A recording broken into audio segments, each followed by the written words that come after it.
What's up, guys? Luke Del Priore here, back with another video. If you don't know who I am and if you're new to the channel, me and my brother currently run, own, and operate a multi-seven-figure digital marketing agency called Del Priore Hospitality. So I'm a little bit qualified to speak on this subject, and I'm excited to bring this one to you guys today because a lot of people are still wondering, what's the best niche? What's the best niche? What's the best niche? I'm going to tell you today, pretty black and white. I'm going to walk you through the same process that I took when picking my niche, and I'm going to have you guys answer some of your own questions internally, probably questions that you've been needing to answer for a while before you just dive into a market that you don't understand, fail. Don't do that. Take my advice and take it from someone that already has a successful agency. Use this. All right, so here's the number one niche. Drum roll, please. There is no number one niche. I know you're pissed. No, listen, there's no number one niche. At the end of the day, whether it's 2025, 2026, 2027, 2028, do you think that there's going to be some magic business that launches that's just like, oh my God, that's the niche? Here's the deal. What if you're watching this video and I told you it's assisted living facilities, it's apartment building owners, and I just started listing niches that were good. By the way, those are two good ones, so take those. But if I just started giving you niches to pick, or if I gave you that one golden niche, and then the video got 5,000 views, the demographic of the video is someone that's looking to pick a niche for their agency or pivot their niche. So now you and all 4,000 other people that are watching this video go dive into the same niche, and now it is a saturated niche. Now, at the end of the day, yes, anyone can run into an agency business and say, I run a marketing agency. The way that our business works is it's very easy to get into, very hard to rise to the top. So anyone and their brother thinks, literally anyone and their brother, thinks they can just start a digital marketing agency and be a millionaire. You're stupid. That's not how it works. There's a ton of work that goes into it. That's like saying, I'm gonna start a pizzeria and be a millionaire. It's going to take a lot of steps before you get to be a millionaire pizza man. Agency business works exactly the same way. Now, with that being said, you need to know what to look for in a good niche so you can select your own niche, so you don't rely on some jerk off like me to give you a niche. Because if you just take what I say and you're like, yep, I'm going to run with it, like I said, everyone else is going to do that. Now the niche is no longer any good. There's a couple things that I looked for when picking my niche. This is what you should look for. Number one, how deep are the pockets of the decision maker? Are you trying to work with wealthy business owners, people that are rich, people that have money that they can draw on to spend money on their marketing? If you're trying to sell to a business that has $40,000 a year in revenue, do you think that's going to be someone that wants to spend $2,000 a month for marketing services? No. If you're talking to a business that does $2 million a year, are they okay with spending $2,000 a month on marketing? Yes, of course they are, because they have the cash flow to do so. When you're picking your niche, you need to pick someone that can legitimately afford your service and sees value in working with your kind of business as an agency to help them grow their business. If you're working with broke people, I know it sounds derogatory, but you're not going to make the kind of money that you want. There's a reason Louis Vuitton sells designer handbags, and that's why they make as much money as they do. You want designer luxury clients, because if you're going to run a business with 80 to 100 customers, you want them paying you a high enough ticket where, let's be real, you want to get rich through the business, right? You want them to pay you enough so that you actually can and so that you legitimately can. If you don't, this isn't going to work. And if it's not going to work, not a good situation to be in. Now, with that being said, you want to pick a niche, like I said, where the business owners are rich or wealthy in that niche. So you should start thinking, okay, what kind of businesses are also charging a high ticket? Okay, this is going to be the second thing. What businesses are charging a high ticket? How can they justify my fee by only getting a couple more customers? Where, for example, if you go work with a solar business, in my opinion, by the way, bad niche because it's saturated, but if you go work with a solar business and you help that solar business get one extra job a month, they can easily pay your fee because they can justify that they're making enough profit off that one job, so it's easier to sell. Whereas if you go work with restaurants, they need to sell a bunch of menu items at $8 to $10 a dish to get even close to a break even, let alone a net profit on your service. It is much, much harder. So what you want to do is you want to give yourself the best chance possible of winning.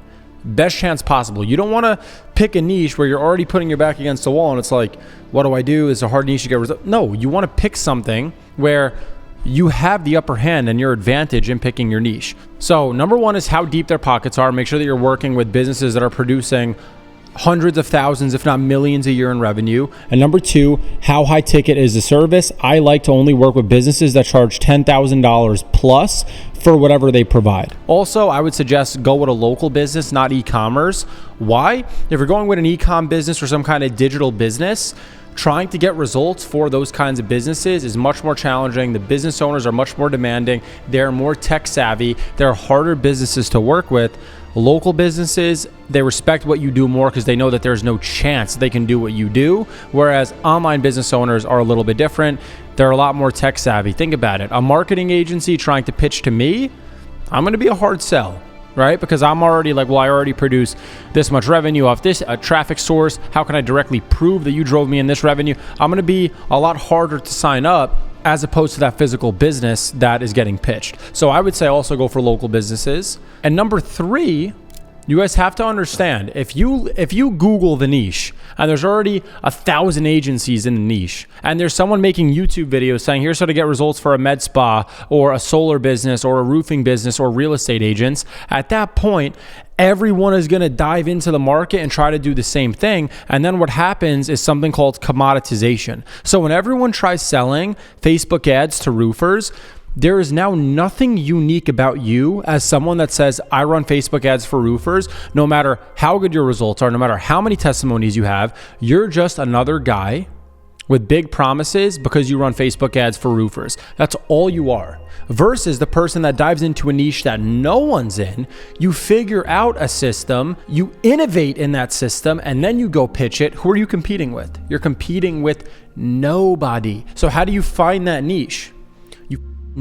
You look into your local market and you think, okay, what's going to match those criteria that Luke was talking about? Okay, Windows. There's Windows right there. If I do research and I find that for a company to replace Windows, it's $10,000, $20,000 a job, that can be a really good niche. How easy is it to get in contact with a decision maker? Okay, if I call the main line, can I get a hold of that guy? If I use a special tool, by the way, shameless plug in this video, if you type in searchpeoplefree.com, and you put in the business owner's name, once you find it, it'll pull their direct sales when you make your cold calls for your agency. There's just a little tip. I have separate videos about that.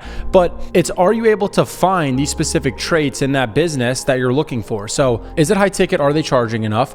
Is a business owner wealthy? Can you kind of get that vibe off that person, which you easily can by just looking at how many reviews they have, how long they've been in business? That gives you an idea of how well someone's doing. And is it something that's saturated? If this person's getting 1 million phone calls every day, there's nothing unique about you. That's why you have to get really good at calling. But the niche itself freaking matters. In the beginning, I thought that niche didn't matter, and I was wrong. And I thought that because I watched videos from guys on YouTube that told me, no, niche doesn't matter. Bro, it does matter. It does matter. And if I go into the same niche as the guy next to me that's at 100K a month, now we're fighting for the same customer. We're not really going to be friends because if he gets a customer, he takes food off my plate. And if I get a customer, vice versa. So we're now fighting for the same market share. And it's not that there's enough market for everyone to get clients. There is, but it also damages your network because when you're trying to network with other agency owners, let's say I work with solar businesses and you work with real estate agents, I could take principles that you use to scale your agency and I can use them for mine. But at the end of the day, I'm not taking business from you by doing that. We're just testing things that work on each other's businesses. And that's the real benefit. So guys, those are the 3 things that I would look for when picking your niche. I'm not going to just give you a niche so that you're lazy and you're like, now everyone dives into the market. They all pick that niche and now that niche gets oversaturated. I'm not going to do that to the marketplace. I'm going to have you guys be innovators yourself and pick your niche yourself based on the correct criteria. Look to see how many competitor agencies are in the niche. Look to see if there's someone that's already making YouTube videos on how to get results for clients in that niche. And then get an idea of how much money the business owner has and do they sell a high ticket product? And if they do, that's probably the niche you should go after. And when you find it, you should shut the f up about it. Because once people know what you're doing, they're going to dive into it. And then your clients are going to become their clients because all they're going to do is say, okay, I'll undercut you. And that's it. And I've seen this happen. It's actually someone tried doing it to me. That person is not going to be very successful in doing that. Someone's actually actively trying to do that to me.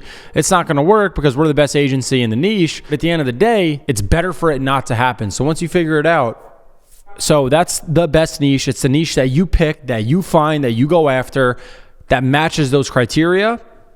So don't let me know in the comments what niche you're thinking, because if you do, then other startup agency owners will read the comment and be like, oh, you know what?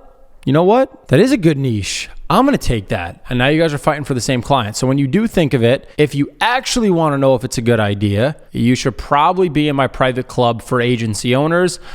You could read more about that in the description of the video. I'm not going to go into depth here. But if you want access to a network of multi-million-dollar agency owners, startup agency owners, people that are looking to learn how to really grow and scale and ramp things up in their agency, there is no better group on the internet, themodernscam.com. We're crushing it for our clients right now. You could take a look into that, but I'll call that one a wrap. So that is the best agency niche in 2025. It's a niche that you pick. Now go work.